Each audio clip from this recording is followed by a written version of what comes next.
Bismillahirrahmanirrahim. Assalamualaikum warahmatullahi wabarakatuh. Bagaimana kabar anak sekalian? Mudah-mudahan senantiasa dalam lindungan Allah Subhanahu wa taala, dalam keadaan sehat walafiat. Bismillah, kita bersyukur pada Allah pada kesempatan kali ini kita bisa bertemu lagi dalam keadaan sehat. Jangan lupa anak-anak sekalian, laksanakan kewajiban kepada Allah Subhanahu wa taala, kewajiban kepada orang tua, dan kewajiban kepada guru, kewajiban bagi seorang siswa. Karena apa anak sekalian, itulah yang nantinya akan menjadikan bekal bagi kita di kehidupan yang akan datang. Begitu juga anak sekalian, di masa yang seperti ini kita senantiasa menjaga kesehatan, selalu berdoa kepada Allah Subhanahu wa taala. Anak-anak sekalian, untuk hari ini pelajaran kita adalah al-Islam. Ya, nanti kita akan masuk pada bab yang selanjutnya, yaitu bab tentang nikmatnya surga dan dahsyatnya neraka. Silahkan anak-anak nanti bisa dibaca di buku al-Islamnya, dibuka bab yang keempat, ya, tentang nikmatnya surga dan dahsyatnya neraka. Mari anak-anak, untuk hari ini kita mulai pembelajaran kita dengan bacaan bismillah. Bismillahirrahmanirrahim. Semoga nanti pelajaran kita berjalan dengan lancar. Apa sih tujuan pembelajaran kita pada hari ini? Hari ini insya Allah kita akan fokus kepada tentang masalah alam yang ada dilalui oleh manusia. Dan satu contoh alam gaib yang akan kita pelajari untuk hari ini itu tentang alam barzah. Dan untuk surga dan neraka insya Allah pada pertemuan selanjutnya. Anak-anak sekalian yang mudah-mudahan rahmat Allah Subhanahu wa taala, mari kita mulai pembelajaran kita. Silakan dibaca, dibuka bukunya. Alam, ya, anak-anak tahu alam semua? Alam itu yang ada di dunia ini. Alam itu ada yang nampak dan ada juga yang tidak nampak. Jadi apa? Yang kelihatan ada juga yang nggak kelihatan. Jadi sekarang kita lihat alam di sekitar kita, itu namanya alam yang nampak. Anak-anak pakai baju apa, itu nampak. Anak-anak rumahnya di mana, itu nampak. Ada juga yang masih menjadi rahasia Allah Subhanahu wa taala yang disebut dengan alam gaib. Alam gaib itu adalah alam yang ada tapi apa? Dia belum kelihatan oleh kita. Nah, makanya di sini kita wajib untuk mengimaninya. Ya, Allah Subhanahu wa taala menciptakan dua alam. Yang satu adalah alam nyata, yang kedua adalah alam gaib. Yang mana alam gaib ini juga harus kita imani sebagaimana kita mengimani alam yang nampak ini. Anak-anak sekalian yang mudah-mudahan rahmat Allah Subhanahu wa taala, apa sih tujuan Allah Subhanahu wa taala menciptakan alam gaib? Ya, tujuannya adalah diantaranya sebagai ujian bagi manusia. Ujian bagi kita semua. Kenapa ada ujian? Karena yang namanya alam gaib itu kita nggak kelihatan. Kayak misalkan nanti alam barzah, alam kubur, kemudian ada pahala, ada surga, ada neraka, kemudian juga ada alam rahim, alam akhirat dan lain sebagainya. Itu apa? Sebagai ujian. Kenapa? Karena disitulah orang-orang yang beriman akan kelihatan. Ya, kenapa? Nggak nampak. Orang menjalankan sholat nggak dapat apa-apa, tapi besok di hadapan Allah Subhanahu wa taala dia akan mendapatkan pahala dari Allah. Itulah yang harus kita yakini, harus kita imani. Ya, anak-anak sekalian yang benar-benar rahmat Allah Subhanahu wa taala, sehingga apa? Nanti kita menjadi benar-benar orang yang beriman. Selanjutnya, apa saja sih alam yang kita lalui? Nah, anak-anak mesti tahu nih. Siapa yang tahu coba? Alam yang kita ketahui dan alam yang pasti akan dilalui oleh manusia. Yang pertama adalah alam ruh. Tahu ruh? Nyawa. Ya, yang ada di sisi kita itu namanya ruh. Yang bisa menggerakkan kita semua itu namanya ruh. Itu ada alamnya. Yang mana dulu sebelum kita diciptakan, Allah Subhanahu wa taala sudah menciptakan alam ruh bagi kita, bagi manusia yang ada di muka bumi ini. Tapi kita tidak tahu, ya, alamnya ada di mana, kita tidak tahu berapa lama dan lain sebagainya. Yang penting kita yakini adanya alam.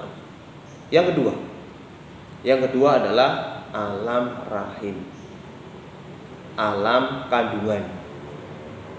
Anak-anak sekalian, tentunya anak-anak sekalian sudah tahu ada orang yang sedang mengandung. Dulu kita dilahirkan dari rahim seorang ibu. Itu adalah alam yang dilalui oleh kita semua. Kenapa? Itulah proses. Ketika bayi berusia 4 bulan, ya, malaikat itu datang menemui, ya, meniupkan ruh itu ke siapa? Ke jasad kita. Sehingga pada usia 4 bulan itu bayi itu sudah mulai istilahnya mungkin bergerak-gerak dan lain sebagainya. Itu sudah ada ruhnya. Kemudian anak sekalian, itu yang kedua. Yang ketiga adalah alam dunia. Apa itu alam dunia? Nah, ini yang kita rasakan sekarang ini alam dunia namanya. Ya, yang penuh dengan ujian, penuh dengan fitnah, penuh dengan cobaan, penuh juga dengan kebahagiaan, kesengsaraan dan lain sebagainya. Selanjutnya apa? Yang keempat adalah alam barzah. Apa itu alam barzah? Nanti kita bahas insyaallah.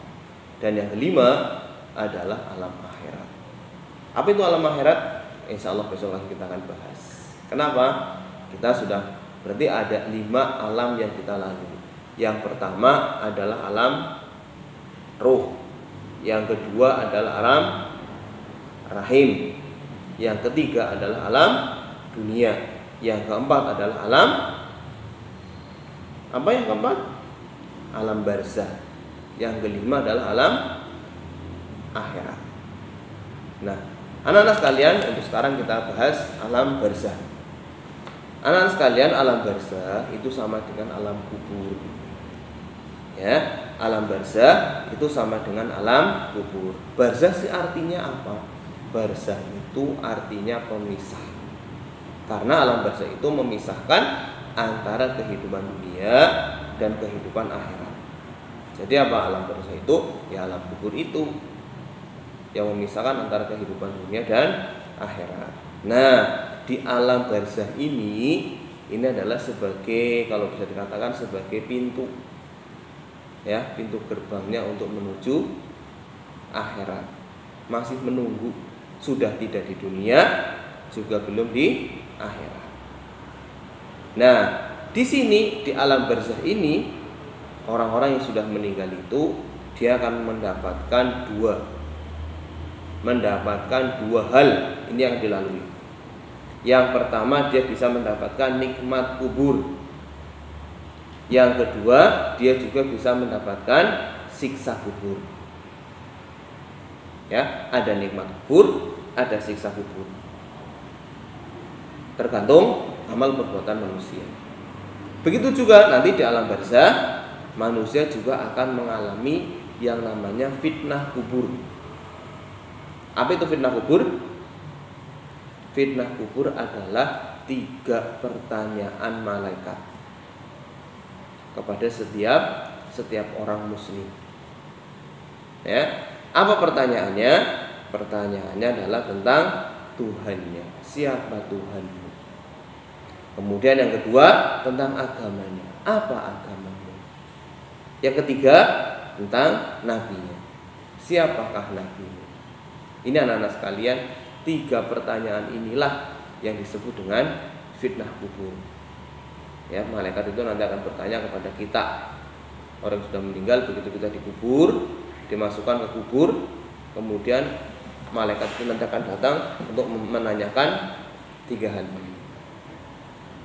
Nah, anak-anak sekalian, apabila orang-orang itu bisa jawab dengan baik, dia akan mendapatkan nikmat kubur. Tapi sebaliknya, apabila orang-orang itu tidak bisa menjawab, maka dia akan mendapatkan siksa kubur. Makanya anak-anak sekalian, bagaimana Allah Subhanahu wa taala akan meneguhkan kepada orang-orang yang beriman. Orang yang beriman, orang yang bertakwa, dia diteguhkan hatinya oleh Allah Subhanahu wa taala di hadapan malaikat untuk menjawab pertanyaan ini. Orang yang beriman dia akan menjawab, Allah adalah Tuhanku, Islam adalah agamaku, dan Muhammad adalah Nabi. Namun anak-anak sekalian, orang-orang kafir, orang-orang munafik, orang-orang yang zalim dan lain sebagainya, ya, orang-orang yang ingkar kepada Allah dan Rasulnya, dia tidak akan bisa menjawab. Dia akan mengatakan, aku tidak tahu, aku tidak tahu. Ini orang-orang kafir, orang-orang zalim, dia akan mengatakan dia tidak tahu. Perhatikan anak-anak. Padahal kita ketika belajar untuk menjawab latihan 3 pertanyaan ini sangat mudah di dunia. Tapi kita tidak tahu besok dalam barzakh yang akan menjadi rahasia Allah Subhanahu wa taala. Makanya kita harus senantiasa istiqomah beriman, beribadah kepada Allah Subhanahu wa taala. Selanjutnya anak-anak sekalian, ada contohnya. Yang pertama, contoh nikmat kubur. Apa contoh nikmat kubur? Diluaskan kuburnya. Jadi nanti anak-anak walaupun sempit seperti itu, kuburannya akan terasa luas. Seberapa luas? Sejauh mata memandang. Kemudian contohnya lagi, kuburnya menjadi terang. Kemudian diperlihatkan keindahan surga. Kemudian ditemani dengan amal baiknya. Amal baiknya nanti akan berubah menjadi orang yang ganteng, ya, yang baik. Dia akan menemaninya di alam kubur situ. Ini kenikmatan yang luar biasa. Kemudian yang kedua, contoh siksa kubur. Satu, diantaranya disempitkan kuburnya. Kuburnya disempitkan, di hadis saya sebutkan, disempitkan kuburnya sampai hancur tulang-tulang belulangnya. Setelah itu jadi lagi, disempitkan lagi sampai hancur tulang-tulangnya. Ini berulang-ulang terus sampai hari kiamat. Kemudian juga apa? Kuburnya menjadi gelap. Kita tidak bisa membayangkan kubur yang begitu sempit, yang begitu gelap, begitu sempit. Nah, kemudian diperlihatkan siksa neraka. Jadi anak sekalian, dia akan diperlihatkan kepadanya siksa neraka. Ini luar biasa. Ya, kita saja diperlihatkan suatu hal yang jelek, yang buruk, kita merasa merintih.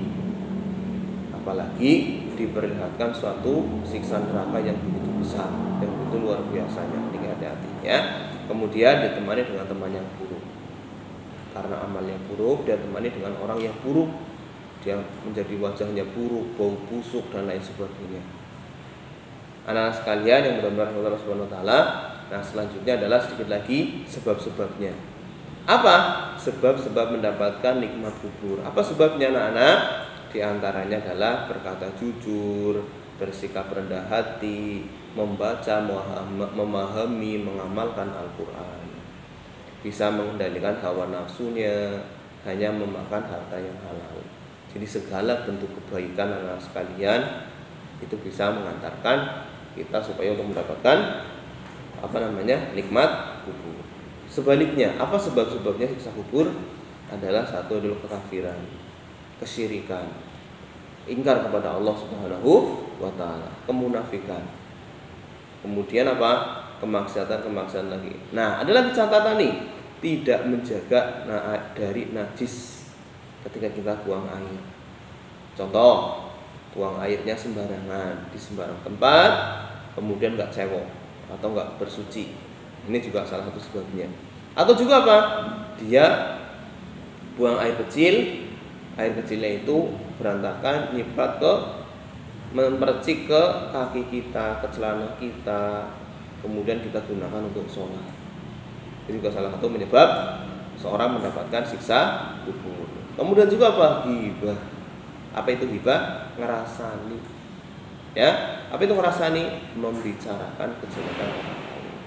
Dan yang terakhir adalah niyaha. Apa itu niyaha? Yaitu meratapi jenazah. Ada orang meninggal, kemudian dia menangis, meraung-raung dan lain sebagainya. Oke anak-anak sekalian, mudah-mudahan Allah Subhanahu wa taala, itulah pelajaran untuk hari ini. Mudah-mudahan bermanfaat tentang alam barzakh. Jadi apa itu alam barzakh? Ya, kemudian apa yang dimaksud dengan fitnah kubur? Apa itu contoh-contoh siksa kubur? Apa itu sebab-sebabnya mendapatkan nikmat kubur, apa sebabnya seorang mendapatkan siksa kubur dan lain sebagainya. Silahkan nanti dipelajari, materinya bisa di-download ya. Kemudian juga di link deskripsi bawah juga ada, nanti insya Allah Ustaz sampaikan di situ.